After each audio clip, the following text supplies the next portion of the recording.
আমি নৌসদের বাইট দেখেছি বিধানসভার বাইরে।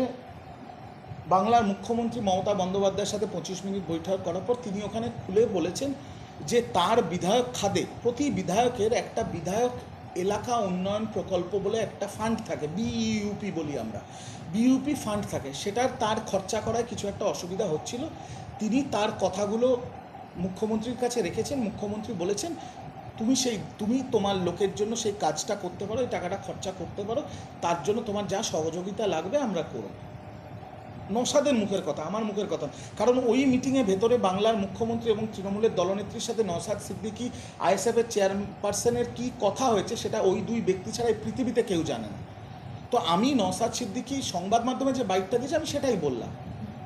এর বাইরে আমার মনে হয় না নওশাদ সিদ্দিকীর তৃণমূল কংগ্রেসে জয়েন করার কোনো এরকম ব্যাপার আছে। আমার কাছে তো অন্তত খবর নেই, বাকি আমি জানি না। ব্যাপারটা খুব একটা কি সহজ যে আমার এলাকার আমি তখন বিধায়ক তহবিলে কাজ করতে পারছি না, অর্থের অভাব, প্রশাসনিক দায়ে কিছু বাধ্যবাধকতা রয়েছে, সেই জন্য কাজ করতে পারছি না, এই অভিযোগ তো বাকি অন্যান্য দলের বিধায়কদের সবসময় রয়েছে।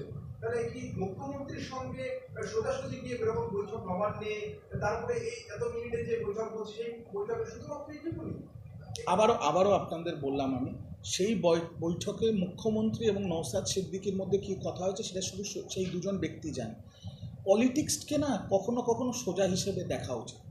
সংবাদ মাধ্যম আমি জানি আপনাদের খবর পরিবেশন করতে একটু গরম গরম চানাচুর তো করতে হবে, নইলে মানুষের কাছে খবরটা যাবে কী করে। কিন্তু আমি বলি সবসময় রাজনীতি কিন্তু এত জটিল নয়, রাজনীতি কিন্তু কখনো কখনো খুব সরল। আজকে যদি বিজেপির কোনো বিধায়কের মনে হয় তারা কাজ করতে পারছে না বা তহবিলের টাকা খরচা করতে পারছে না, তারাও তো মুখ্যমন্ত্রীর সাথে অ্যাপয়েন্টমেন্ট নিতেই পারে। অ্যাপয়েন্টমেন্ট নিতে তো কোনো বাধা নেই। আজকে নওশাদ সিদ্দিকী অ্যাপয়েন্টমেন্ট নিয়েছে, গিয়ে দেখা করেছেন, তাদের মধ্যে কী কথা হয়েছেন তারাই জানেন। তারপরে বেরিয়ে তিনি গণমাধ্যমে তার বাইট রেখেছেন, সেই বাইটের ভিত্তিতে আমি আমার বক্তব্য দিতে পারি। কিন্তু ভেতরে কী কথা হয়েছে এটা তো আপনার যেটুকু গেস, আমারও সেটুকু গেস। আপনি একটু জটিলভাবে দেখছেন, আমি এটাকে সরলভাবে দেখছি। আমার মনে হয় না এর মধ্যে আর কিছু আছে, এর বাইরে আর কিছু আছে। সরলীকরণের কথা যেটা বলছেন, তাহলে তো আগামীকাল জোরদার শুরু হয়ে যাচ্ছে মমতা বন্দ্যোপাধ্যায় এই বৈঠকের পরে। এখানে তো সেই কেন এই বৈঠকের পরেই যাওয়াটাকে কেন অন্যভাবে দেখতে হবে? ফুরফুরা শরীফের তহা সিদ্দিকী সাহেবের তো মমতাদির সাথে বহু পুরনো অত্যন্ত ঘনিষ্ঠ সম্পর্ক। তহা সিদ্দিকী সাহেবের সাথে মমতাদির সম্পর্ক তো আজকের নয়। মমতাদি সেই দিন থেকে ফুরফুরা শরীফ যাচ্ছে যখন রাজনীতিতে নৌশাদের জন্ম হয়নি। আব্বাসের আসাউদ্দিনের ওবেসির সাথে মিটিং করার অনেক অনেক অনেক অনেক দশক আগের থেকে মমতা বন্দ্যোপাধ্যায় ফুরফুরা শরীফে যান।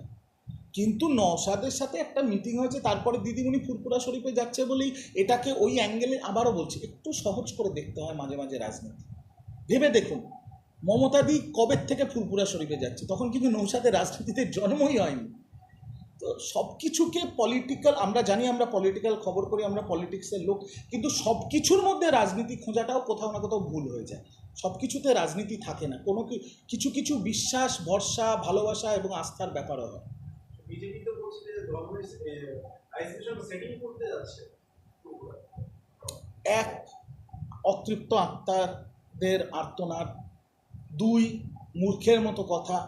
আর তিন, পলিটিক্স ইজ অ্যাবাউট ভিনিবিলিটি। আমি ধরুন আমার মনের মধ্যে প্রচুর জিনিস আছে আমি মানুষের জন্য করতে চাই, কিন্তু আমি যদি ভোটে জিততেই না পারি, আমি কি মানুষের জন্য কোনো কাজ করতে পারবো?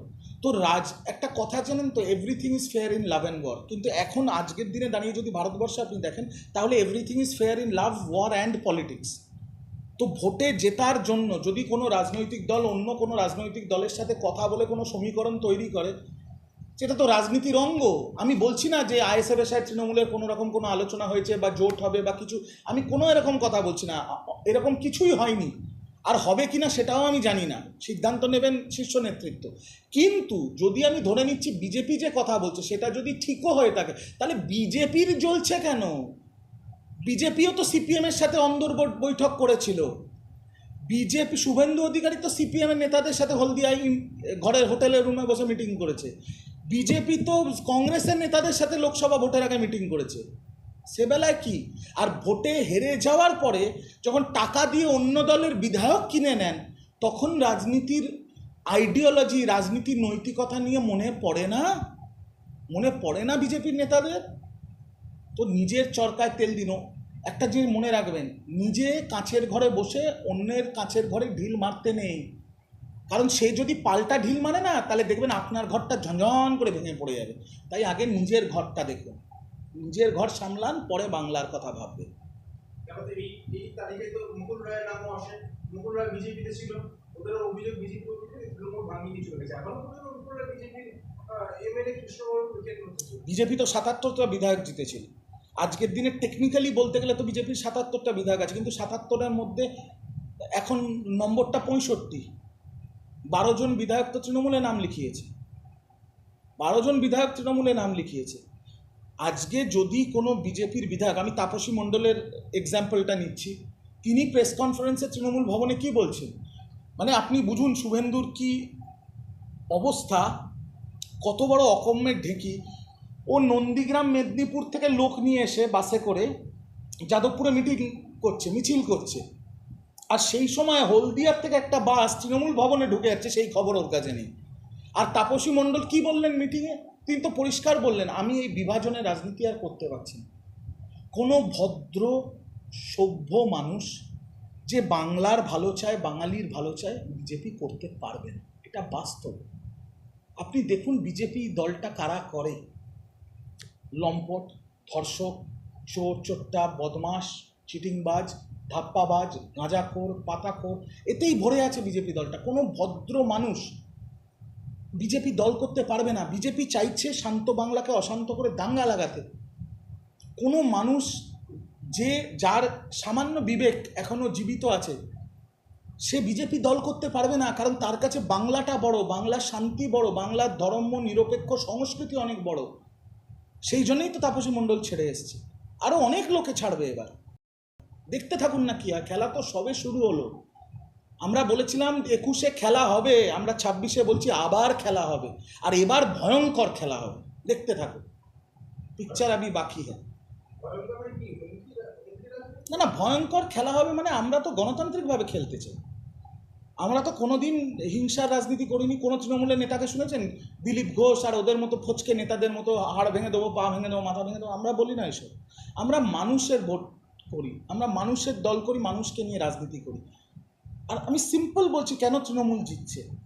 যে কোনো পাড়ায় আপনি চলে যান, উত্তরবঙ্গ থেকে দক্ষিণবঙ্গ, কুচবিহার থেকে কাকদ্বীপ, প্রতিটা পাড়ায় রাত ১:৩০টার সময় যদি কারুর অ্যাম্বুলেন্স লাগে, তাহলে ফোন করতে হয় তৃণমূলের নেতাকে।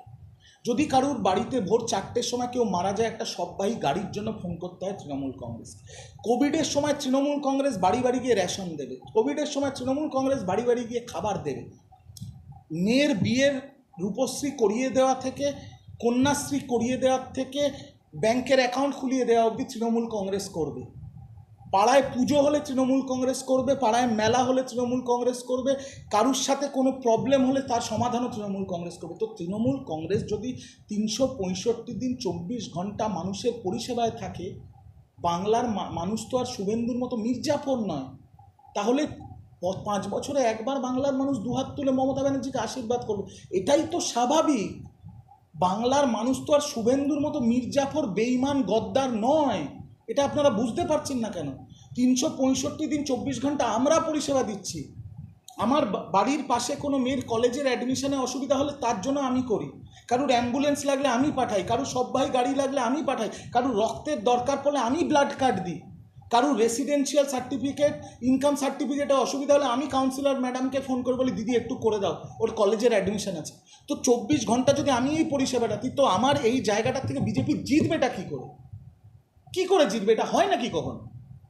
সাধারণ মানুষ তো শুভেন্দুর মতো বেঈমান, গদ্দার নয়, এটা হতে পারে না। আর ঠিক এই কারণেই, এই পরিষেবাটার কারণেই তৃণমূল হৈ হৈ করে জিত